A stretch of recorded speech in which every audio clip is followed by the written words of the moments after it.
Hello and welcome to Off the Page with me, Rebecca Lowe. I'm a host of the Talisman Spoken Word, which meets at Elysium, and in this show we are going to be showcasing some of the best spoken word and poetry talent from Swansea and across South Wales.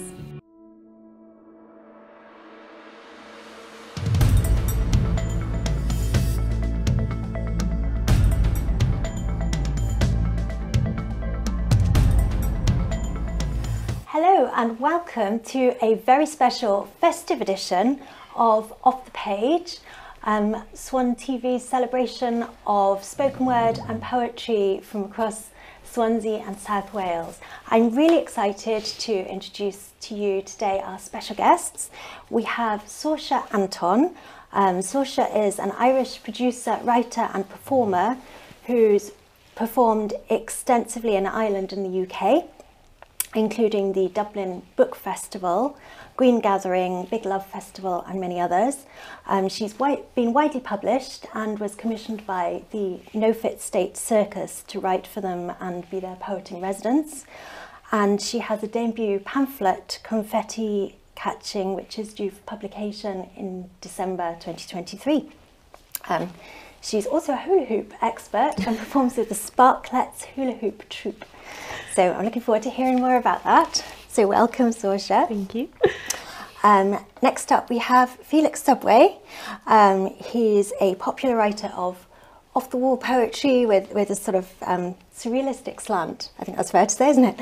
And he's the leader of the Felix Subway Band, Swansea's premier psych folk outfit, who have been storming the festival circuit across this summer. So I'm looking forward to hearing about that. And finally we have Rosie Wood-Bevan.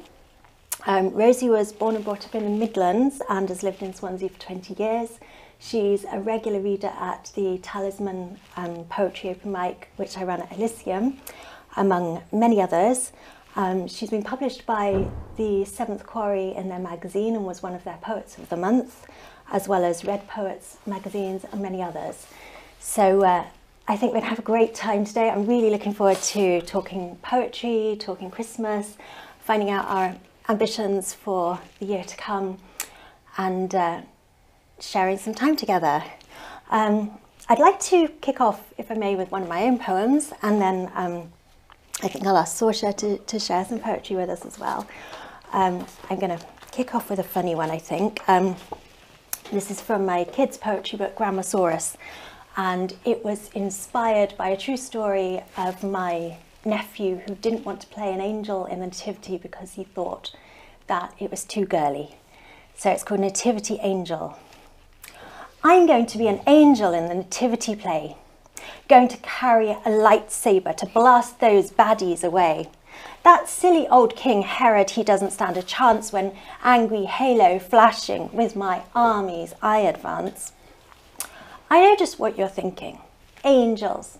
That's girls' stuff, right? All fluffy wings and tinsel and dresses flowing white. Well, you're wrong, because I've read it.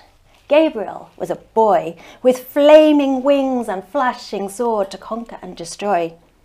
Mrs. Jones says I can have bare feet. Imagine that. Feet like a bear. Gonna grow my toenails just like claws and scratch them everywhere. Gonna scare the living daylights off those shepherds with their lambs. Gonna launch an angel missile and watch those bleaters scram. 'Cause I'm the leader of the pack, the chief archangel, me. Arch, like in arch villain, the great arch enemy. So hark, you herald angels, listen up and listen tight. I'm the heavenly avenger, and I'm spoiling for a fight. Thank you. Great. So, Saoirse, Yes.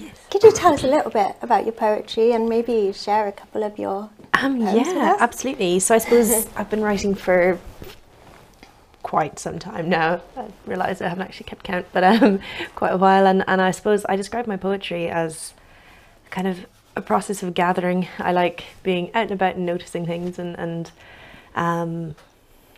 And so yeah, when I'm out and about, I'll kind of collect thoughts and lines and images, and even sometimes little objects. And then when I sit down to write, it's kind of a process of assembly. Graduated from doing Lego as a kid to putting colourful little bits together to make poems. And yes, I suppose I might read one that was from earlier this year, because along with that kind of sense of gathering, I think a sense of community is really central in my poetry. And obviously coming up to Christmas and everything, that's sort of the theme of the day. So this was a poem that I wrote when we were protesting in Cardiff at the planned cuts in library hours and the closure of St David's Hall and the Cardiff Story Museum, or the sale of St David's Hall and the closure of the Cardiff Story Museum. And so this is a poem I wrote for that, about libraries, which is serious magic for Christmas. I believe in the Dewey Decimal System, 398.2, fairy tales. But I have a story for you to rival Rapunzel, Hansel, Gretel, Snow White, all the better because it's true. If it were a fairy tale, I would now say, once upon a time, somewhere far away, but instead once upon a Saturday morning. Upon a Monday, Tuesday, Wednesday, the doors to magical worlds were opening. They looked quite normal. You've probably walked past them, you might even have walked in. Because this story begins at the door of a library. Shiny new card clutched in paw, a small girl is about to discover it all. Stomping on confident little legs through this place she knows is hers, she reaches the desk. Almost taller than her, and tells the librarian, I love trains. They set off through the shelves in search of the numbers 388. But wait, the little girl spies old Mrs. Jones from up the road, sat at the computer learning to code.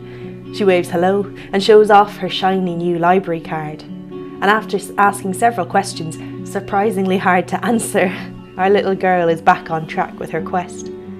Down shelves of poetry, history, geography they walk, until with a happy cheer the numbers 388 are spied. And happier still to see beside the shelf someone already leafing through pages.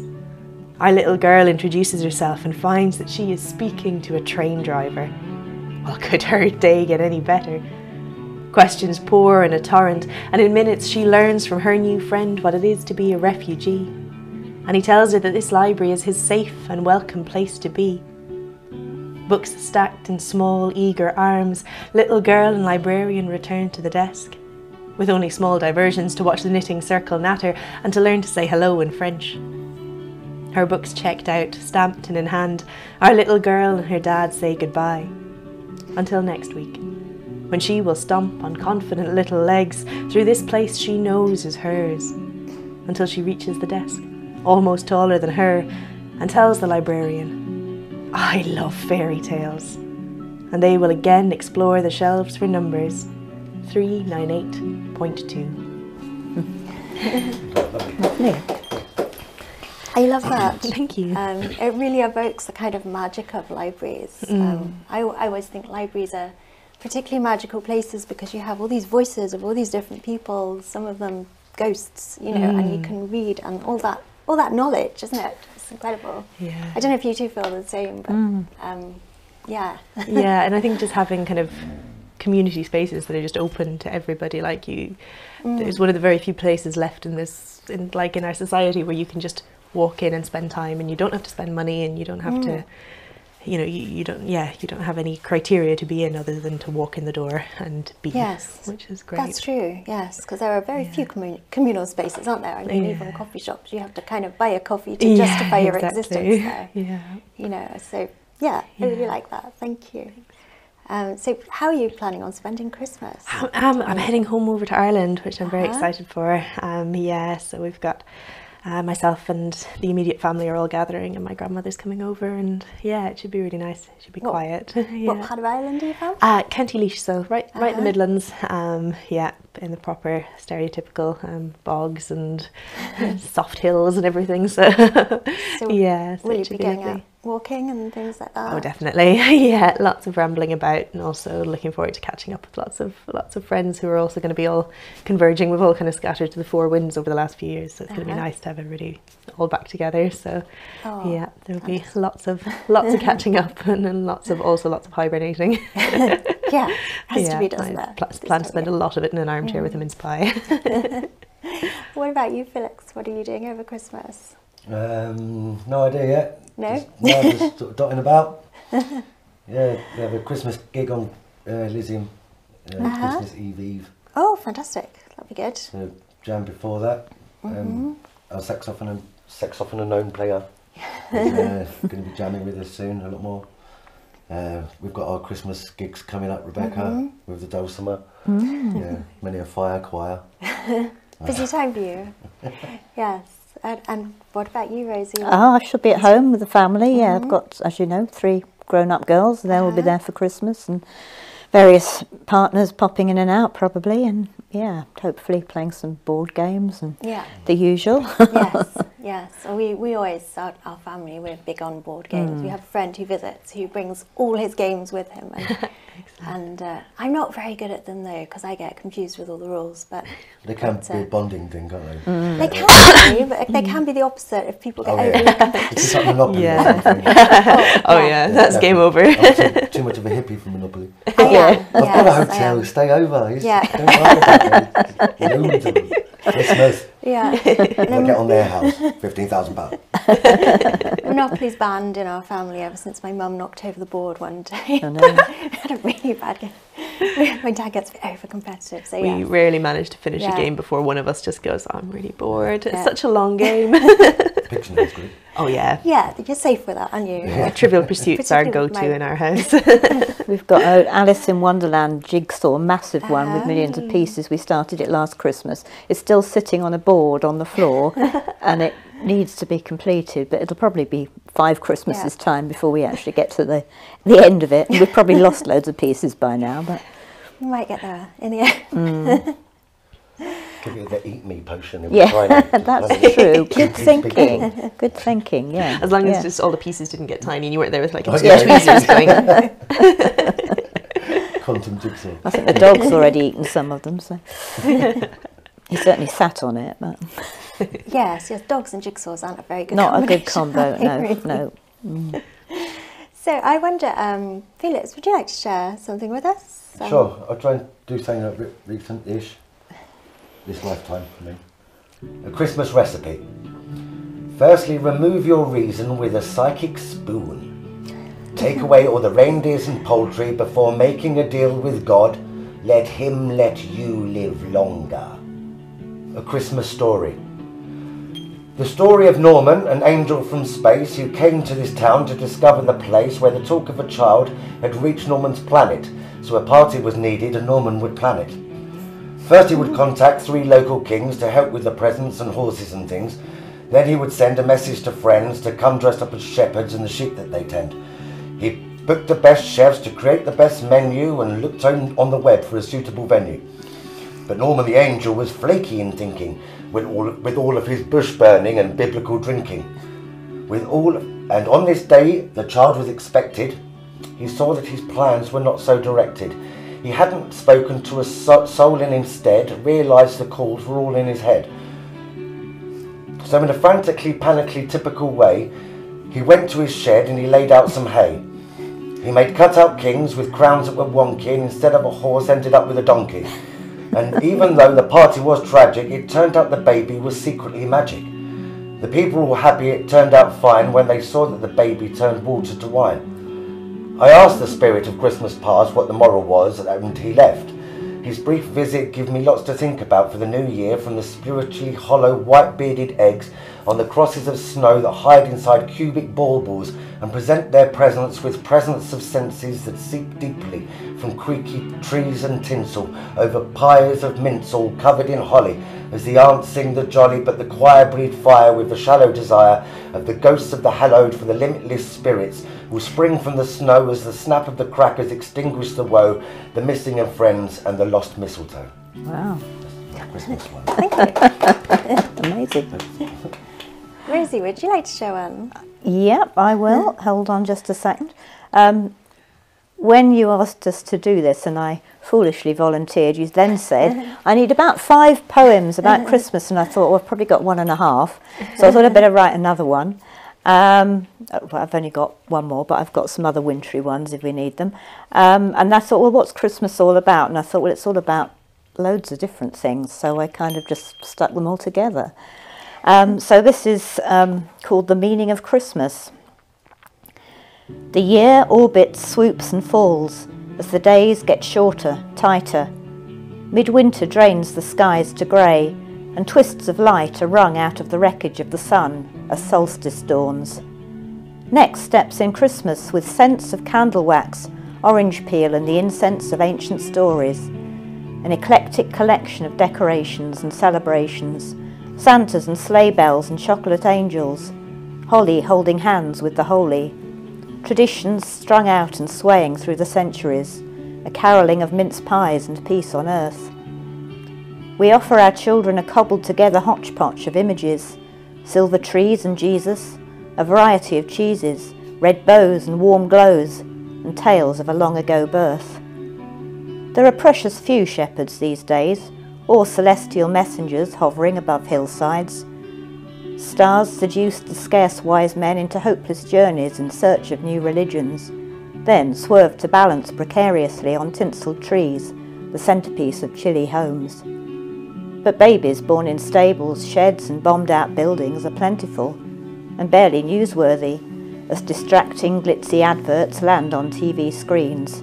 And we all inexplicably sing ding-dong merrily on high, Hosanna in excelsis, and a chorus of everlasting glorias. Q. I really like that, Rosie. I like how you kind of bring in the sort of news and reality to the sort of Christmas glitz. It's like the juxtaposition of the two, isn't it? Mm-hmm. Because it is, you know, at this time of year, we're kind of thinking about parties and celebrations and all the good stuff, but then in Israel itself, you know, it's a whole different story, isn't it? So I like that. It kind of brings things up to date. Thank you, and thank you, Alfie, as well. That was really fun. I love yours. I was wondering what memories people have of Christmas, like either really good Christmases or bad, because it is a time when you kind of look back as well as look forward, isn't it? So I can start if you like.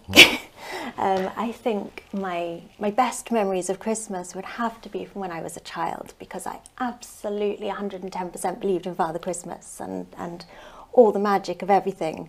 In fact, I was writing letters to Father Christmas until quite recently. And I grew up in rural Somerset, so we had goats and dogs and cats and numerous animals, and proper stables, you know. And it was just the magic of it all, really, you know. And my parents used to do this thing where they would, instead of putting the presents under the tree, they would bring them all down on Christmas morning, so there'd be nothing, and then all of a sudden you go in and it'd be like, wow. And yeah, so I think that would count as my good memories. My worst Christmas ever was lockdown, because it was just awful. Because I didn't get a chance to buy all the presents that I wanted to get, and everything was cancelled, and I've had numerous Christmases where I've been really ill as well, so they're not great either. So what about you, Saoirse?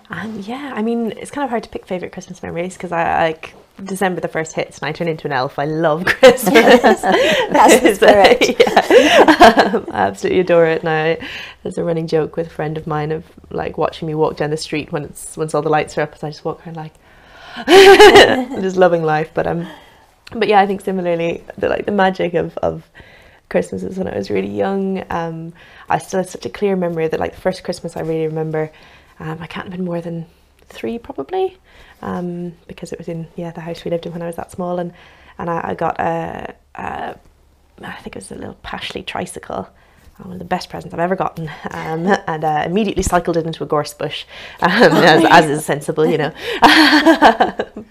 Somehow gorse still remains one of my favourite flowers, despite that early brush with it. But yeah, and I think just it's that, like you said, the magic of kind of all of it. I remember, you know, coming down to find reindeer nibbled carrots and suspicious sooty footprints by this chimney, and and my dad always going in ahead of us to make sure Santa hadn't fallen asleep in the living room, and yeah, similarly we had one of our lockdown Christmases was similarly a little bit grim. We went down like a domino line, I believe. One of us tested positive on Christmas Day, one of us on St Stephen's Day, another one the day after. So we kind of went down like dominoes with COVID. So that was a bit of an odd Christmas. But we still made the most of it and had a belated Christmas dinner once everybody was healthy again, which again had its own magic. What about you, Felix? Best and worst Christmases? Or you can do one of each, or yeah, sure. Whatever you like. When we was all really young, yeah, the best was, I suppose, when my daddy's mate would come round and they'd play Beatles songs, just go through the Beatles chord book, and we'd set up a pool table in the front room, and it was very musical and things like that. But then towards the end, especially, then they'd end up arguing loads. I remember in the flats we lived in London, all of a sudden an iron just come flying down like that. I looked up and then arguing like mad. All of a sudden my dad's metal detector, you saw it poke out the window, and my dad went, "That goes, Elaine, we're over." You just saw it creep back in. He was like, she knew that was the line, he would have left. But he never did. He was great, my dad. So yeah, I think that's why I've got such an affiliation with the Beatles, really, because that was sort of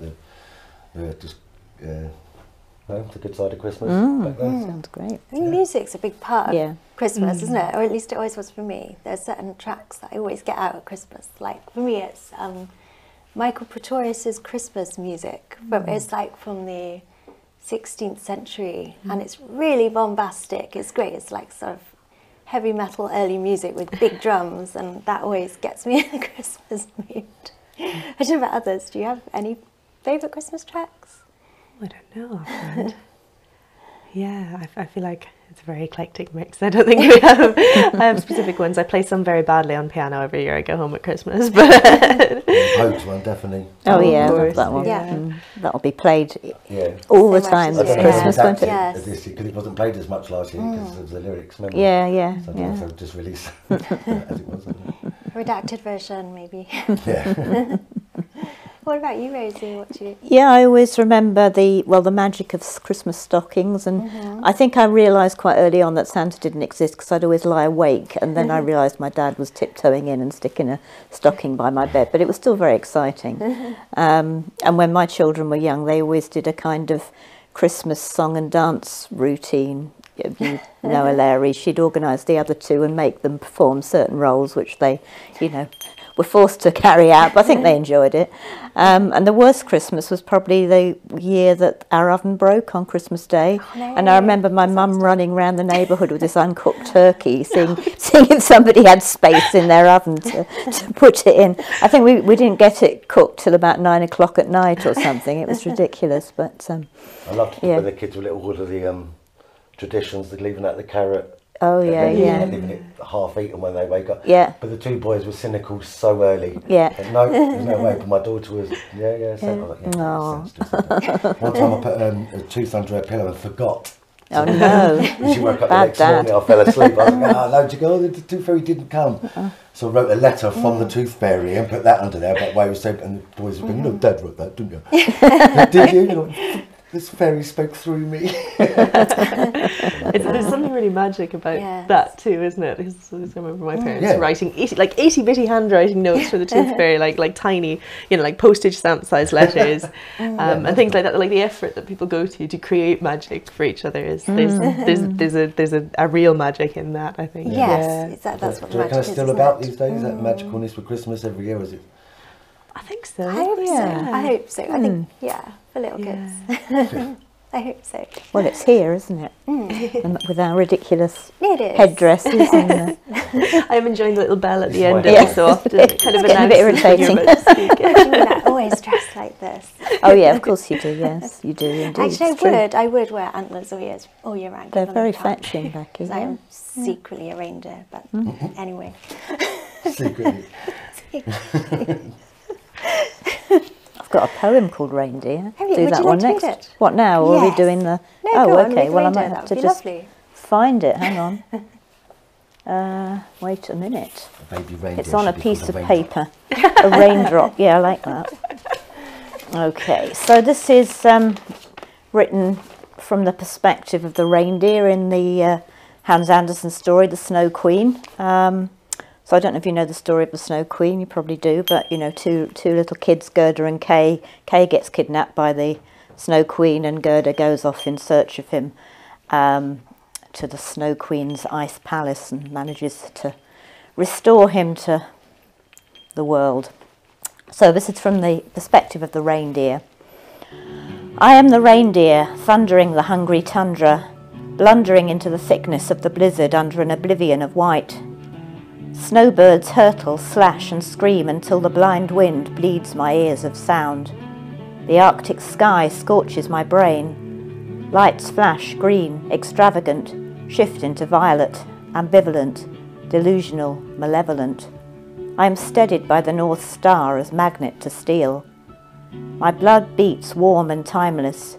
My shamanic lungs surge as I lunge to leap the gap between worlds. Groundless, my hooves lift, and I soar into the starving mouth of the night. This girl child clings to my neck, thin arms around my bellowing throat, feet black with the kiss of frost. She is weary with relentless travelling, and tireless with the hope of her journey. I must bear her to the Snow Queen's ice palace, the glacial lake, the frozen mirror, broken, glittering, tricking, to find her solitary brother, silent, geometric, locked in abstraction, fragmented in the hostility of eternal winter, and melt the glass splinter in his eye, his heart, with her tears. Thank you. Thank you. I really like the sort of fairy tale quality of that one. It makes me think a little bit about Christmas traditions as well, because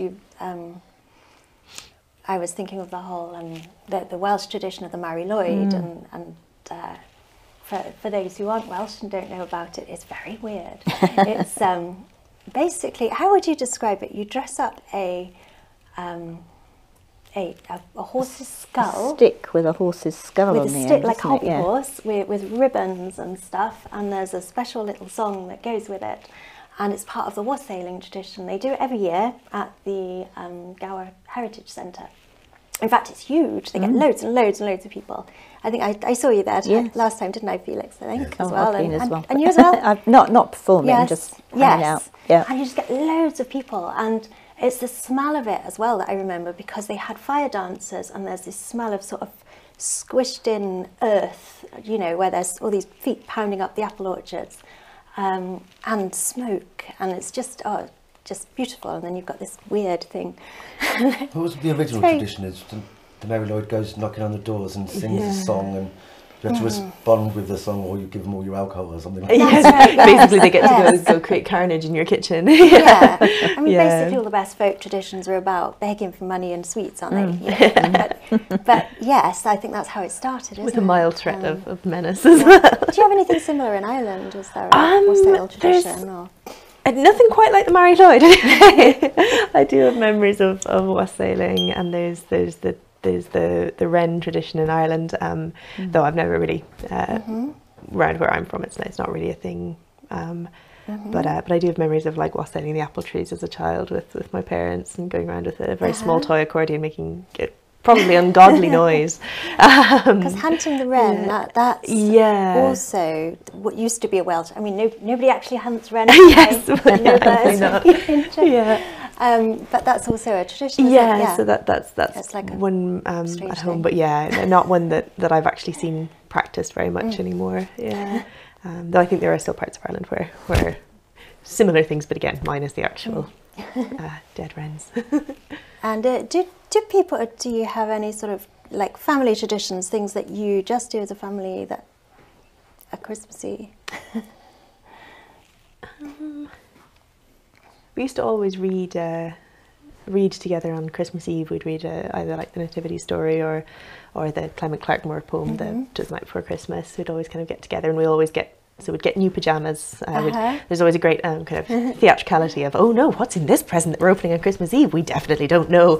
And it's always pyjamas. And so we all get into our new pyjamas and hang up stockings and read a story together. I like that idea. Which is quite a nice sort of, quite a nice sort of coming together on Christmas Eve. What about you, Rosie? Did you do anything special? Just trying to think. I mean, I think when I was a child, my mother made us sort of ration out the presents, so we couldn't open them all in the morning. It had to be like through the day, because she was a teacher, and you know, that kind of went with the territory. But so that was. I mean, that did kind of work. 'Cause it meant that you still had things to look forward to through the day. It wasn't like this kind of orgy of present unwrapping in the morning and then nothing for the rest of the day. So, that was quite good. What about you, Felix? Do you do anything special? Any sort of... Well, normally New Year's Eve, do that no one else does. Break a load of promises about getting healthier. So up to that, I'll just lead up to an orgy of decadence, thinking I'm about to give up. So that's true tradition, yeah. No, great music, I don't know. I always think New Year is the worst time to make resolutions, isn't it? Because it's cold and it's miserable and...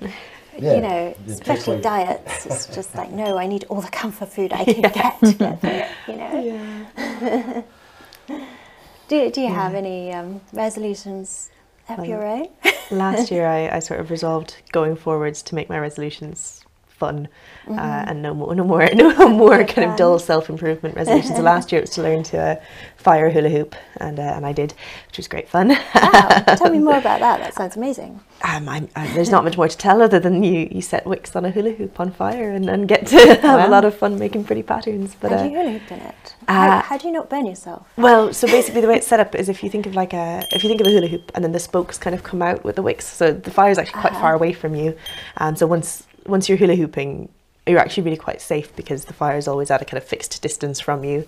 But yes, so that's kind of been my. Wow. And the previous year it was to learn to do a handstand, and so I haven't settled on mine yet, but it's going to be something of a similar ilk, something fun. These are great resolutions. I love that. I want to see you fire hula hooping. I can't say the word, but that sounds amazing. Where do you do it, Saoirse? So waist. Yeah. So I go to hula hoop classes and do training with a group called the Sparklets. But the fire hooping was just done with a friend of mine who does it. I was wondering if we could come and see you somewhere, Well, fire hooping I'm definitely not good enough to perform yet. I'm still definitely at the stage of being in the background going, oh my god, I'm doing it. But yes, the Sparklets though, we do perform together around festivals and Cardiff and stuff, and it's good fun. That's brilliant. So how did you get into hula hooping? A friend of mine runs the group, and I had recently gone freelance and found myself with more free time, and thought I'll take up a new hobby, and just thought I'd go along to get a bit fitter, learn something new, and then suddenly found myself hula hooping at Glastonbury a year later and doing mad stuff like that, which is a surprise, but in the best way. That sounds great. Great. Yeah. Next time you come, you'll have to do some hula hooping. Try not to knock down any of the lights and stuff. So these two are called, these are both coming from the collection, and this one is called Recipe to Balance a Circle. You won't sit still long. A nod, a wink, a flick of the head tells you come on, you're on. Muck in and welcome aboard. You have a skill stored somewhere and it's time to share. Put on a harness, grab a rope, move some mats, pick up a mop. It's a big table, so bring us what you've got. It looks like potluck alchemy, but there's a recipe, carefully brewed to balance a circle. Let a thought simmer to start. Over gentle flames soften at the edges to soak up new flavours over time. Then rig a line, build a structure, pulleys, king poles, ropes, the stock to be the base and line the pot. Bring your ingredients together and weigh up what you've got. Add a dash of acrobatics, a spritz of flight, and season with songs and a garnish of light. Take the slack silk straps, and a shape begins to form within the tent. But this meal is meant to feed many, so to balance out this circle and dish up, fill the seats.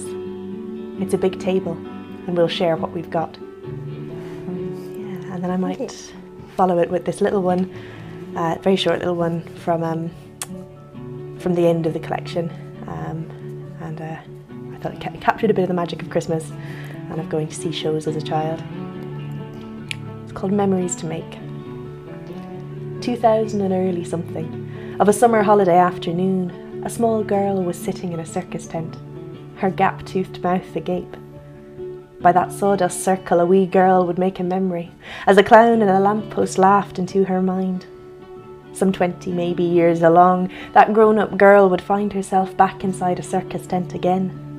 Another show, another town, and sitting down on the other side of that sawdust circle, a wee girl watched, with gap-toothed mouth agape. Acrobatics, trapeze, skates. That little girl, she has memories to make. Thank you. Lovely. Thank you. Felix, would you like to add one? Sure, I'll just read out maybe a list of possible Christmas present ideas. Excellent, I haven't finished my shopping yet. So.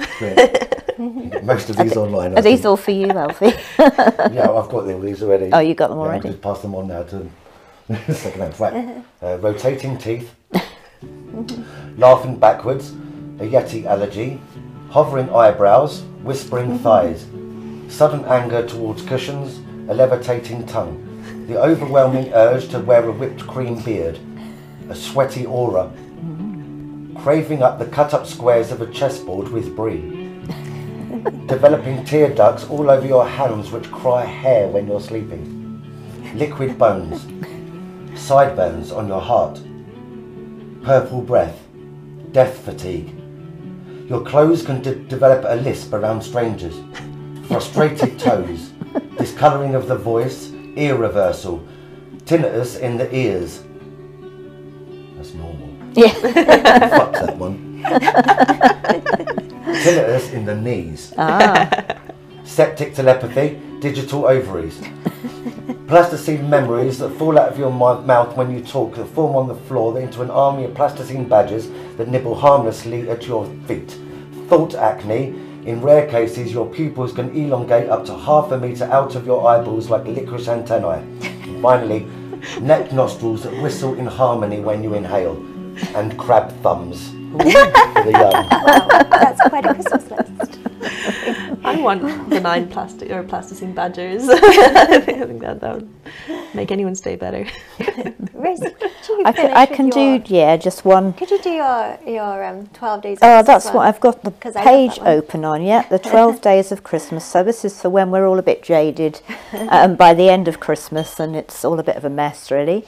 Okay, so 12 discarded Christmas stockings flapping in the wind. 11 empty crisp mess packets waiting to be binned. 10 muscly mince-pied minstrels, tinselled and sequined. 9 pencilled Santa stencils, paper tucked and pinned. 8 tired turkey carcasses, dismembered, stewed and skinned. 7 deadly sinners, gorged on gluttony and gin. 6 New Year's resolutions, the aim is to get slim. 5 doleful bowls of golden salmon, gutted and definned. 4 vats of greasy gravy needing to be skimmed. 3 tubs of Granny's trifle, fruit and custard, tinned. 2 tacky sumac TikToks filled with spin and cringe. And 1 ecstatic plastic angel, increasingly unhinged. There we go. I love that, thank you. Well, thank you all ever so much. Well, thank you. Thank you. Yeah. For coming to our special Christmas edition. It's been really fun chatting to you and hearing your poetry. Thank you all for watching as well. And happy Christmas to all of you. And Happy New Year. Thank you. Thank you. Happy Christmas.